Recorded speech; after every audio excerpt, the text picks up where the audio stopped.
let's say I have a piece of rod.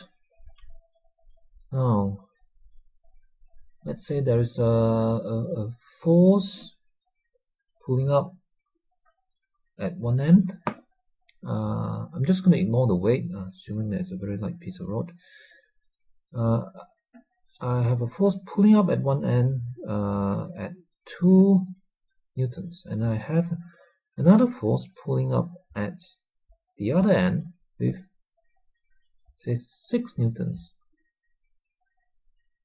or maybe 4 newtons. Okay, 4 newtons.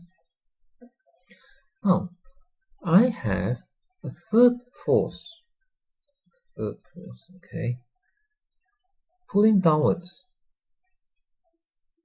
And a third force pulling downwards at 6 newtons. Right. Let's think about this. Now, is this rod at rest? Right? Do all the forces balance, and as a result, does the rod stay at rest? Now, if you look at the forces, okay, we have 2 plus 4 newtons upwards, and we have 6 newtons downwards. So surely the upward forces balance exactly the downward force. That seems fine. But what about turning effects? Can these forces cause a rotation? Now, maybe it depends on where I put the 6 Newton force. But what if I put the 6 Newton force here? Okay, what if my 6 Newton force, okay, what if it is here?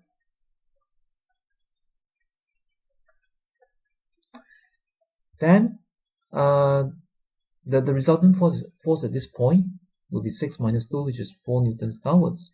So I have a 4 Newton force downward here, 4 Newton force upward here. So surely this thing will rotate clockwise. So if my 6 Newton force is here, this rod is not going to be balanced. It's going to move. It's not going to stay at rest. Now let's consider the other extreme case. What if the 6 Newton force is here? If the 6 Newton force is here, then at this point there is a 6 minus 4. There is a resultant downward force of 2 newtons, and we have an upward force of 2 newton at the other end. So surely this will rotate the other way. It will rotate anti-clockwise, and again the rod will move. It will not just stay there. So somehow the forces are not completely balanced. Okay. Now then we have this idea. So we have this idea about what it means when all the forces are all balanced and the object does not move. Now let me write down a condition for this. Okay. Now when we say that all the forces are balanced and the body does not move anymore, when we think of this situation, to be very precise, in physics we call this equilibrium. We call this situation forces in equilibrium.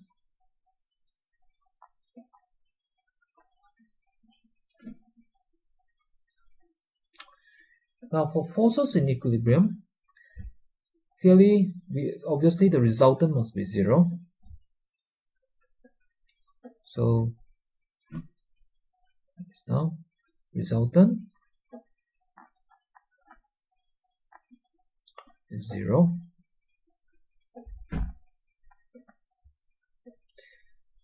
Now, but we have already seen that it's not enough. For this example, depending on where we put our 6 Newton force, it can either rotate clockwise or anti-clockwise. So maybe I must put the 6 Newton force somewhere in the middle. Exactly in the middle? Not sure yet. But because of the possibility of this turning effect, we need an additional condition. And that additional condition is that the couple the couple, let me be more precise on this. The total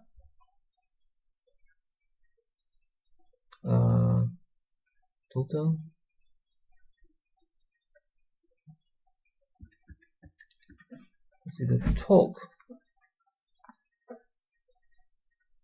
of a couple must also be 0. Okay, so that there's no no turning effect at all. So we do have these two conditions, and now that when we say the torque of the couple must be 0, okay, this part could be a little bit abstract, and just remind ourselves of what we've seen in the previous video, that the way to find the torque of the couple for the case when resultant force is 0, all right, the way to find the torque of the couple is to simply add up the moments, right? Add up the moment, the total of the moments. Okay, about, let me write this, let me emphasize this point. Total of the moment about any points, any pivot. Right? Any pivot. So we have a way, right? This idea, this description, actually gives us a way to decide and even to find answers. So coming back to this example, as we have seen, the 6 Newton force, when it's here, you end up with a anti-clockwise turning effect. When it's there, you end up with a clockwise turning effect. So maybe I must put it somewhere in between. Question is where? Oh.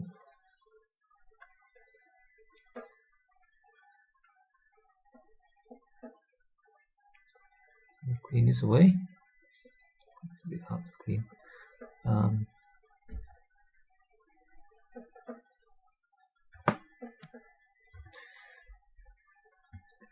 So suppose that we don't know where it is. So let me say let the 6 Newton force be here.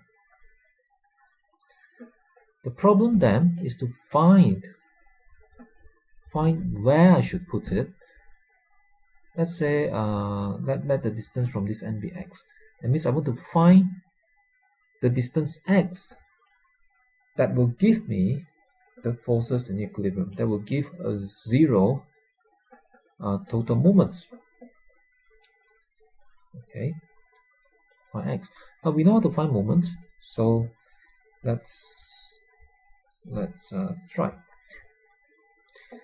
Now the first thing we need to do, therefore, is to decide on a pivot. I can really choose any point to be pivot, but as often happens when doing a question, some points are better than others. So if you're lucky, you can choose a point that can give you an answer quickly. And one way to decide in this particular type of problem is to choose the pivot at one of the forces. Now,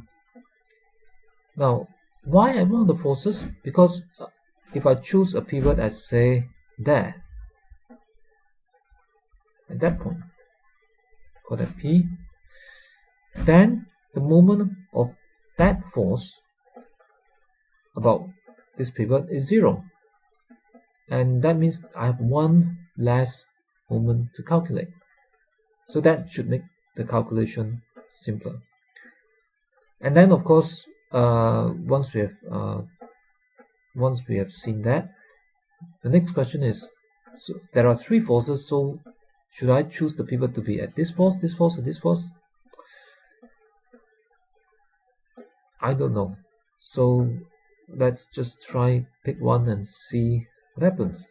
If it doesn't work, I'll just pick another point and try. So let's choose this as the pivot, and as I've said, once we've chosen this pivot at this force, I don't have to worry about the moment from that force anymore, because its distance from this pivot is 0, and therefore its moment is 0. So now I just have to think about those two other forces. Now, this 6 Newton force about this pivot gives an anti-clockwise turning effect. And the moment of this 6 Newton force is 6 times x. Write this down here. 6x. That's anti-clockwise. Now the other force, the 4 Newton, gives a clockwise turning effect about this pivot. So it's a clockwise turning effect, and its moment is 4 times. Yes, I should have given a distance. I need a distance between this end of the rod and the other. I'm just going to let this be 1 meter. So I can think of this as a meter rule, let's say. Okay, so the moments of the 4 Newton force about P is 4 times 1.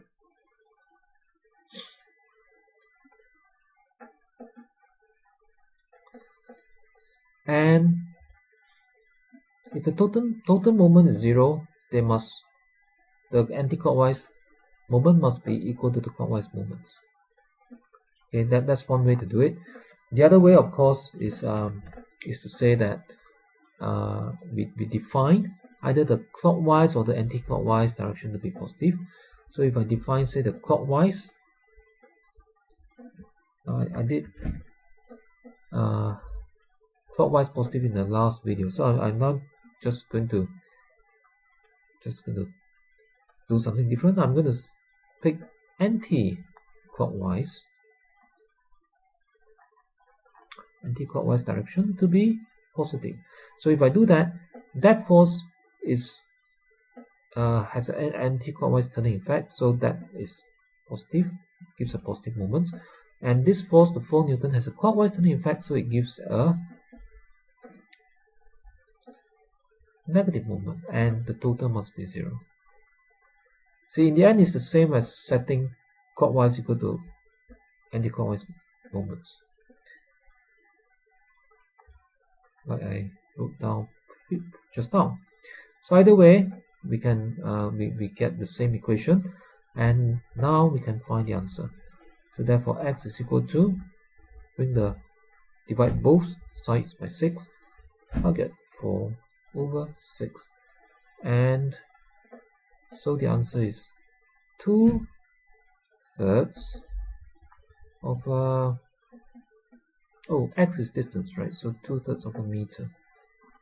So therefore, if I put this 6 Newton force at a distance which is equal to 2/3 of a meter from this end of the ruler, then total moment will be 0. The torque of the couple from these forces would be 0.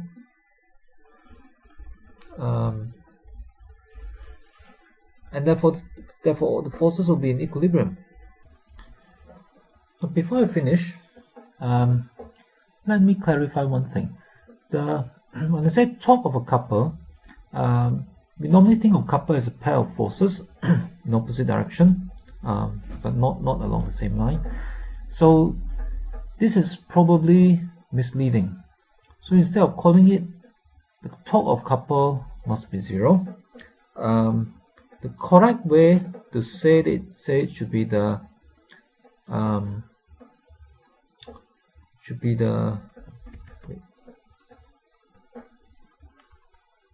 resultant torque.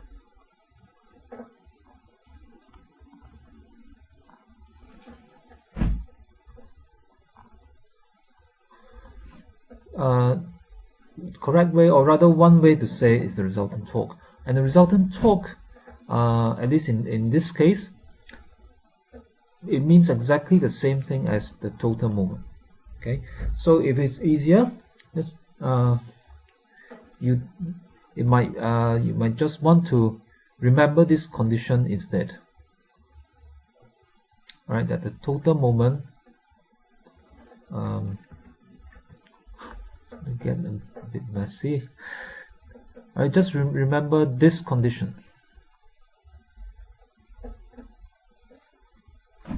So these are the conditions that for the forces to be for the forces to be in equilibrium, the resultant force, maybe there's no, I think there's no S here, right? The resultant force must be 0, and the total moment must be 0. And the total moment can be about any pivot.